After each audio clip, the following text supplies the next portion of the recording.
L'origine, c'est l'époque romaine où la culture de la vigne est arrivée en Gascogne par le monde méditerranéen.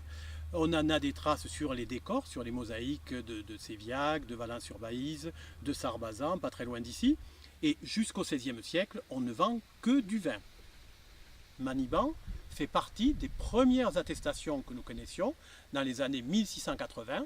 C'était une grande seigneurie qui appartenait au marquis de Maniban qui habitait Toulouse, qui venait jamais, mais qui affermait le domaine. Très vite ici, on aura des chaudières et on brûle le vin. L'expression c'est brûler le vin. Et petit à petit, évidemment, tout le monde va s'y mettre. Au XVIIIe siècle, la distillation se développe dans toute une région qui va de Casaubon à Nogaro et à Eauze, à tel point que lorsqu'on a des statistiques sous Napoléon Ier, ils disent que vraiment les cantons d'Eauze, de la Bastide, de Nogaro, de Manciet, d'Estaing sont couverts de vignes blanches pour la distillation. Et c'est une période de prospérité qui se développe durant les règnes de Louis XIV, Louis XV et Louis XVI. Le XIXe siècle, on développe incontestablement la culture. Nos amis du Condomois vont tirer vers eux avec l'aménagement de la Baïse pour le transport par bateau vers la Garonne. En 1839, l'inauguration de la première partie jusqu'à Condom est une fête. Les premiers bateaux arrivent à Condom, c'est extraordinaire. Nous étions les plus anciens négociants, mais basés dans le Lot-et-Garonne à Lavardac. Notre famille a fondé cette maison en 1832 et mon père cherchait une maison de famille pour nous. Il avait visité plusieurs fois cette propriété qui était abandonnée depuis une quinzaine d'années et il est tombé sous le charme de cet endroit un peu magique. Car si Maniban est un domaine viticole, c'est aussi une propriété remarquable qui ménage de belles surprises aux nouveaux propriétaires.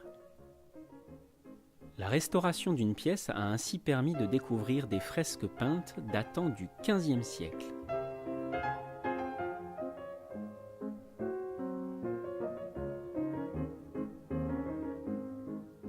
Une réalisation unique en Gascogne, écrin prestigieux pour une production qui ne l'est pas moins.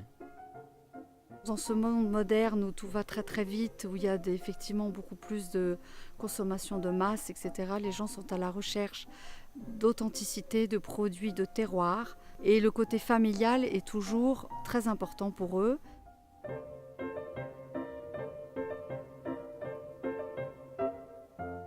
Quand on a du bon raisin, on peut faire du bon vin.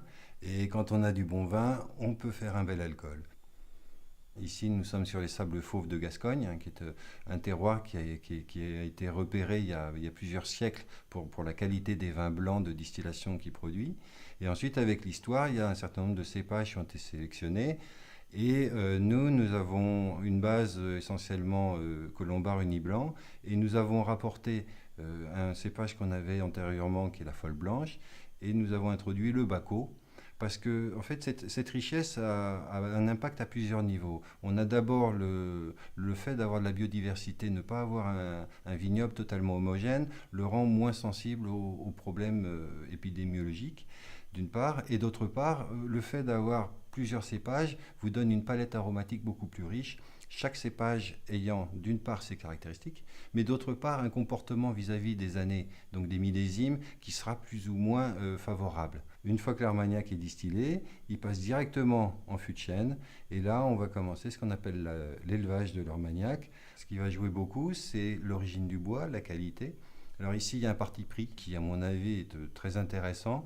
On travaille uniquement avec des fûts de chêne provenant du Gers, hein, qui sont des chênes pédonculés, qui ont des tanins qui sont vraiment très intéressants.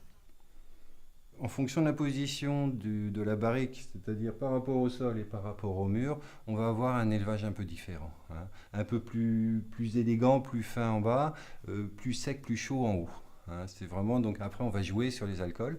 Et le point important, ça sera décider le moment où on va sortir l'alcool du bois pour le passer dans un contenant neutre, hein, en verre ou bien en inox, parce que l'alcool est équilibré, il est arrivé à maturité.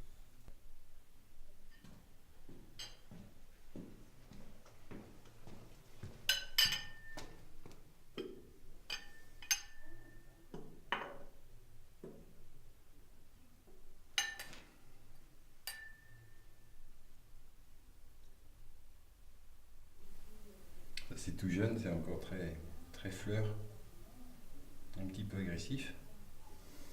Ça serait un alcool avec lequel on pourrait faire de jolis cocktails. Parce que jeune, on est sur des arômes primaires de fleurs et c'est clair. Hein. Avec la digestion du bois et des tanins, on va partir des arômes de fruits confits, de pruneaux et de rancio.